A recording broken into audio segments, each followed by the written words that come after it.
I'm Nora Blake, and this is Crash Course World History. Today's topic is the causes of World War II.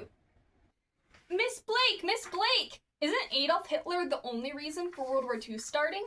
No, younger me. Just like how World War I wasn't started by the assassination of Franz Ferdinand, Adolf Hitler is not the sole cause of World War II. Rather, it was a combination of factors. Some of the most prominent and influential ones were the Treaty of Versailles, the poor state of the German economy at that time, Hitler's influence, and the policy of appeasement. The First World War was a horrific conflict on a scale never seen before. The Allies saw a scapegoat, and they found one: Germany. The Treaty of Versailles was intended to punish Germany and prevent further conflict. This backfired and created an even deadlier war. The Allies essentially sat down in 1919 and said, "All right, how do we make sure Germany never starts a war again?" I know! Let's bankrupt them, take their land, humiliate them globally, and leave them with absolutely nothing to lose. That always makes stable, peaceful neighbors. The key cornerstones of the Treaty of Versailles was that Germany took blame for the war to provide legal justification for paying reparations. Germany also lost land, and their military was limited to weaken and punish them. Germany was required to pay massive reparations, as aforementioned, and get loans from the US if necessary. The League of Nations was also formed, but they were so useless that they are basically the historical equivalent of a "please do not rob this bank" sign. Germany felt that these terms were unjust and dishonorable, building resentment across the German populace. The Great Depression in the US led to economic crises in many economies worldwide. World trade, prices, and employment collapsed. To make matters worse, Germany experienced hyperinflation in 1923, which made any savings worthless. This meant that money was losing value faster than a millennial's hope of ever owning a house.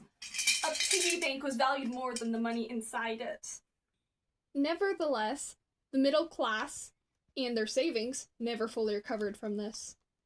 During the Great Depression, the US stopped giving loans to Germany to repay reparations and support into our German economy as the United States sorted out the mess that their domestic economy had become. The US pursued an isolationist strategy, while Britain and France began instituting protectionism and trade tariffs. German economy in the 1930s was suffering, so they ended up seeking self-sufficiency. To do so, they would need to acquire many resources, possible by pretty much one way: military occupation. Germany pursued this agenda as an escape from financial ruin and regaining power that was lost during the First World War. Adolf Hitler, the infamous Führer of Nazi Germany, was the cause of World War II, to the surprise of absolutely no one. Hitler was a prominent public figure by 1930 after publishing Mein Kampf and establishing the Nazi Party. He opposed the Weimar Republic, gaining popularity as the current government was seen as ineffective and weak. The Nazi Party began undermining public order, bringing political violence to the streets. The Weimar Republic's failure to contain them further undermined the Germans' faith in their government. In 1933, Hitler came to power as the Chancellor of Germany. By 1934, Hitler became the absolute dictator of Germany.